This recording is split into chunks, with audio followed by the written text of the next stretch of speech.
¿Cuánto hielo queda en la Antártida? Algunos científicos se han dado a la tarea de conocer este dato por medio de un análisis detallado de información recopilada durante los últimos 50 años de exploraciones. La respuesta a la que han llegado es que el continente blanco contiene unos 26.5 millones de kilómetros cúbicos. Y si, como se teme por el cambio climático, este hielo se derritiera, sería suficiente para subir la altura del nivel del océano en 58 metros.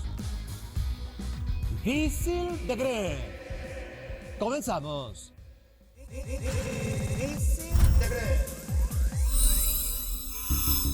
La sabiduría popular dice que, como padre, uno quiere lo mejor para sus hijos. Pero, en casos extremos, el cumplir todos los caprichos de los menores los puede convertir en tiranos, auténticos tiranos que no se tientan el corazón para maltratar a sus padres y hasta para humillarlos. Hablemos entonces de los niños tiranos. Existen. Son difíciles de creer. Hiperproteger a los hijos significa alejarlos de cualquier cosa o situación que les genere el más mínimo indicio de estrés o ansiedad. Pero, en vez de protegerlos, lo único que estamos haciendo es evitar que maduren a su propio ritmo. Esto, el niño lo identifica como una señal de debilidad y poco a poco va aprendiendo cómo utilizarla a su favor. Porque los padres están dispuestos a satisfacer todos y cada uno de sus deseos porque no soportan ver sufrir a su hijo. Esto lo comienzan a hacer los padres desde los primeros años. Y es hacia los padres que va dirigida la agresión conforme el niño va creciendo. Pero, aún más terrible, es que en el 47% de estos casos, el pequeño tirano llega a tener un control absoluto al grado que es capaz de ocultarlo al mundo exterior con la apariencia de ser un hijo perfecto. Mientras que el otro 53% es mucho más fácil de identificar, ya que su actitud se ve reflejada en sus constantes conflictos escolares. El psicólogo Eddie Gallagher dice que en su experiencia ha conocido casos del síndrome del emperador. Repito, síndrome del emperador. En este, el niño que humilla durante el día a sus padres es incapaz de pedir cobijo y demostrarles su miedo a las tormentas durante la noche, porque piensan que perderían su poder si demuestran la misma debilidad que sus papás. La pregunta entonces es, ¿cómo identificar simples caprichos de lo que sería el inicio de una tiranía? Según los especialistas, el signo diferencial es la satisfacción del infante. Es decir, cuando el niño comienza a disfrutar el humillar a sus propios padres. El ser hijo único parece influir de forma directa en este comportamiento, ya que el 37% de los casos del síndrome emperador se da en familias con un solo vástago. Y aunque se da de manera mayoritaria en varones, y las niñas tienden a abusar de este poder al menos en 1 de cada 5 casos. Sí, en esa estadística, una princesa se convertirá en despiadada tirana si los padres le dan la oportunidad.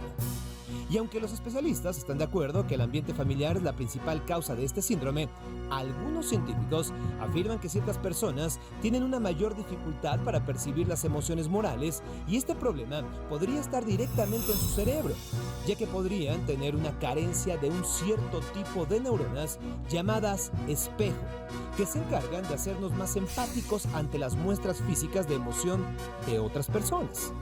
Estudiosos del tema dicen haber encontrado algo similar, y escuchémoslo también con alguna reserva, algo similar en algunos asesinos. En algunos casos, uno de los progenitores se alía con el pequeño tirano. Esto para vengarse de su pareja.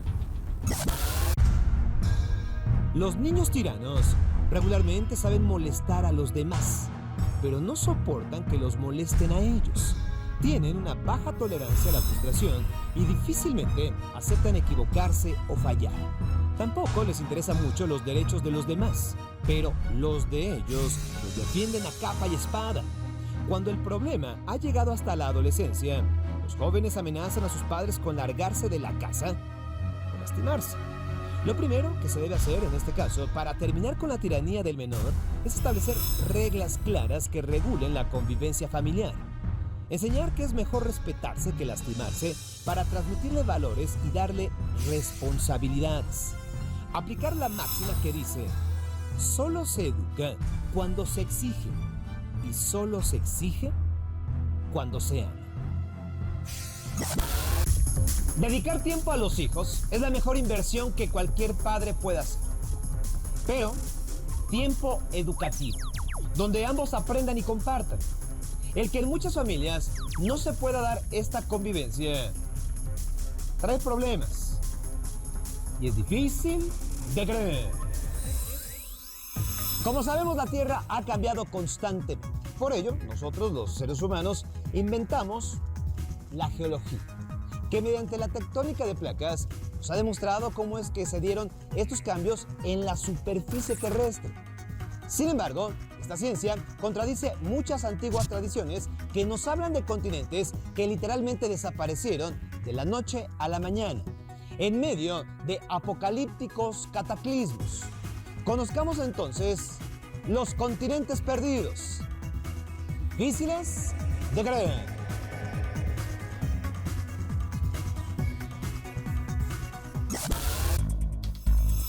La Atlántida es la más conocida de estas tierras perdidas, y es el mismísimo filósofo Platón quien nos habla de ella. Según sus escritos, habría existido unos 9000 años antes de nuestra era, una potencia marítima habitada por los atlantes, y de ahí su nombre. Esta misteriosa tierra se encontraba más allá de las columnas de Hércules, lo que hoy conocemos como Estrecho de Gibraltar. El filósofo nos cuenta de una sociedad muy adelantada a su época, y sin embargo, en un solo día y una sola noche de cataclismos terribles, desapareció en el fondo del mar sin dejar rastro.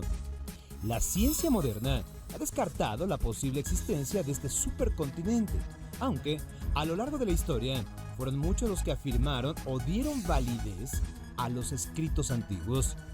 Los mismos nazis, por órdenes de Heinrich Himmler, organizaron expediciones a varias partes del planeta buscando el misterioso continente. Pero la fascinación sobre este misterioso lugar no ha desaparecido, al grado que en el año 2009 algunos afirmaron que usando los servicios en internet de mapas satelitales era posible ver en el fondo del océano los vestigios de este continente. Acto seguido, la empresa que brinda este servicio desmintió esta información, argumentando que se trataba de un error de cómputo a la hora de cargar las imágenes, lo cual fue interpretado por algunos como un intento por ocultar la verdadera información sobre este continente perdido. Desde el año 2005 se realizan congresos internacionales donde los especialistas en la Atlántida se reúnen para comparar su información y descubrir de una vez por todas la ubicación real de este continente perdido. Pero la Atlántida no es la única tierra perdida que alimenta las fantasías de los investigadores. No. Existen en los anales de la historia otros continentes místicos que desafían a la ciencia moderna. El primero de ellos es Mu, una tierra que se habría encontrado en algún lugar del Océano Pacífico y que, al igual que la Atlántida, desapareció sin dejar rastro.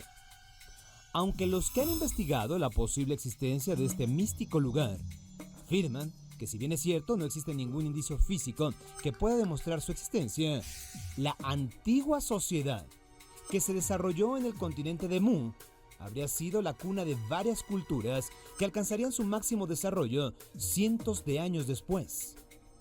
Esas culturas, que podrían compartir un pasado común con la civilización de Mu, fueron los egipcios, los asirios, la civilización del Valle de Indo, los incas y los mayas.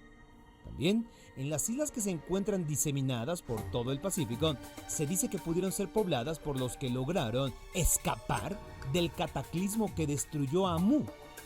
Otro continente perdido es Lemuria, que muchos confunden con Mu debido a que su posible ubicación se dice estaba también en el Océano Pacífico, aunque este último estaría más cerca de las costas de África. Este continente perdido debe su nombre a que supuestamente estaba habitado por lémures, unos pequeños primates que hoy en día podemos ver en la isla de Madagascar. Todos los continentes perdidos tienen una cosa en común.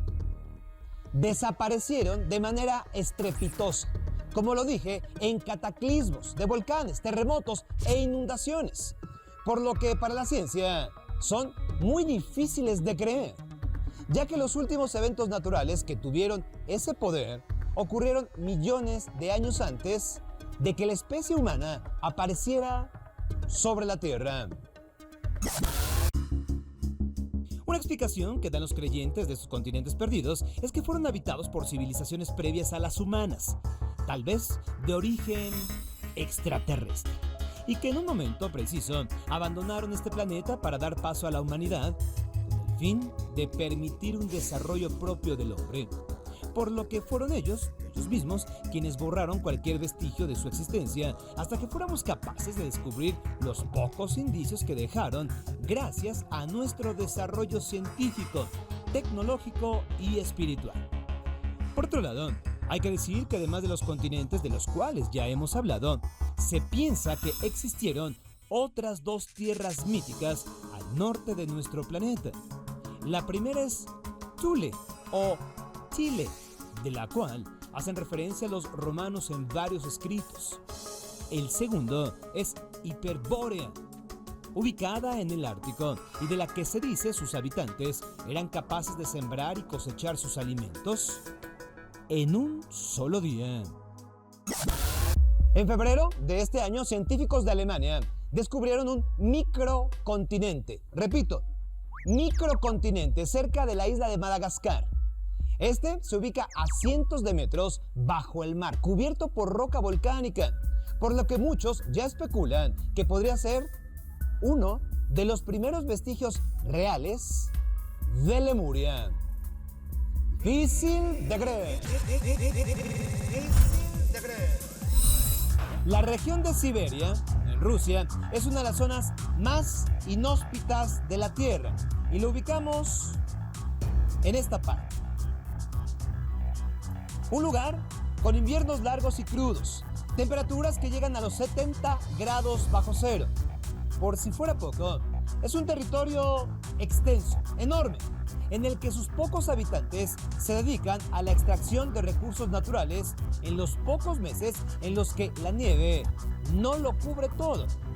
En el verano de 1978, un helicóptero de una compañía petrolera sobrevolaba una zona sin explorar, cerca del río Abakán, cuando sus tripulantes hicieron un descubrimiento extraordinario.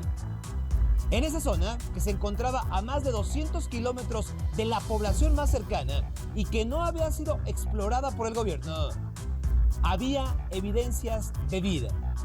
Sí, un jardín y una cabaña, pero ¿quiénes habitaban este lugar alejado de toda civilización?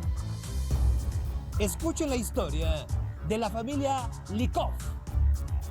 Difícil de creer.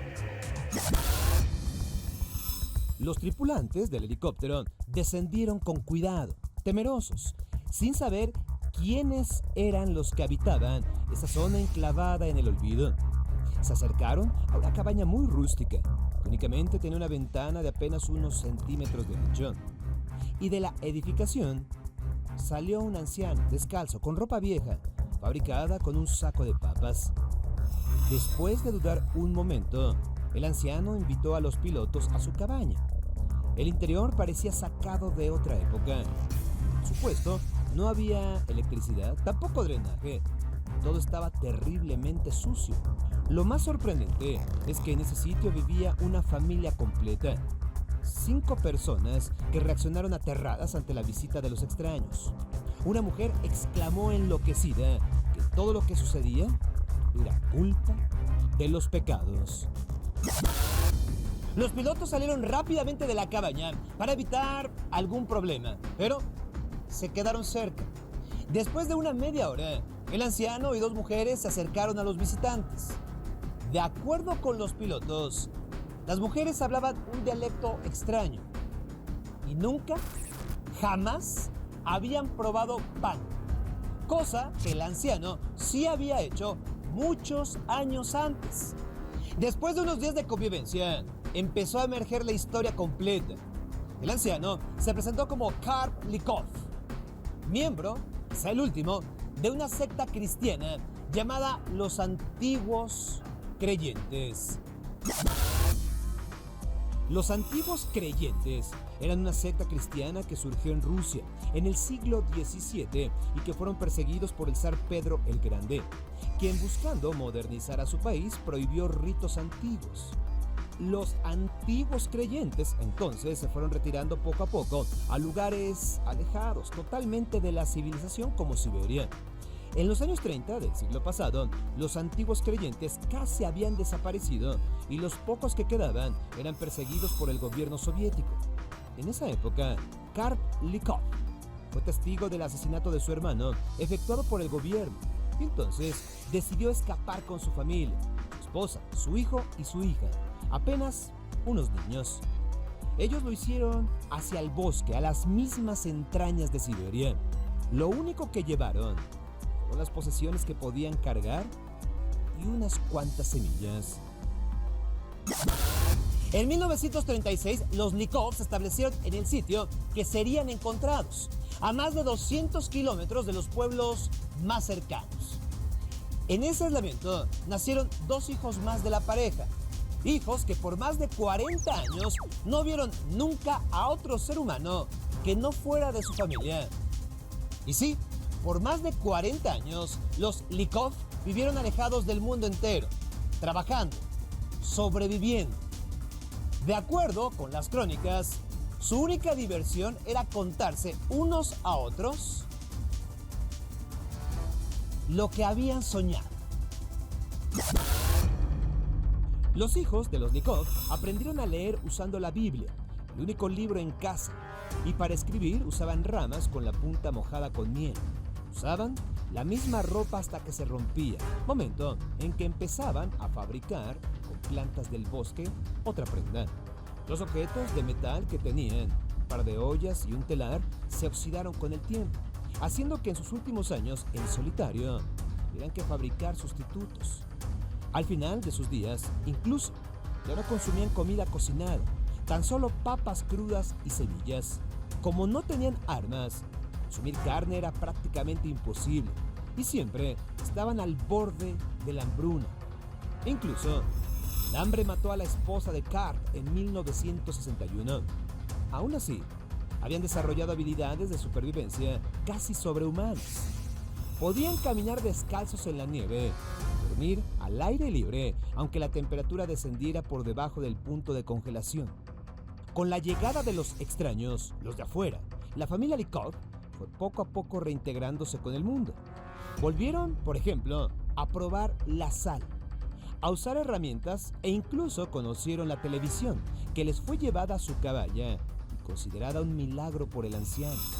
Eso sí, a pesar de todo, los Lykov se negaron a abandonar su hogar en las montañas.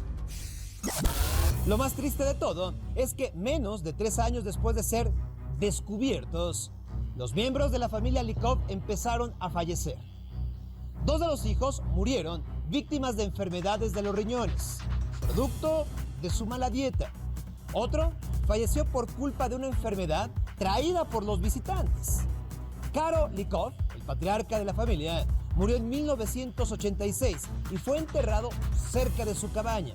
Hoy, la única sobreviviente, la hija menor, Agafia Lykov, sigue viviendo en la cabaña de Siberia, negándose a vivir en un mundo que desconoce y esperando unirse a su familia. Los Lykov, difíciles de creer.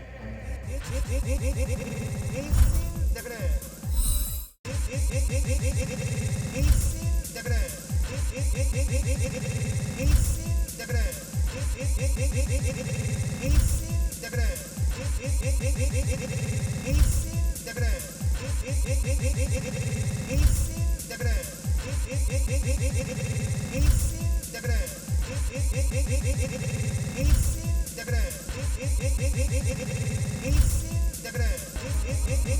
Isil de Grey.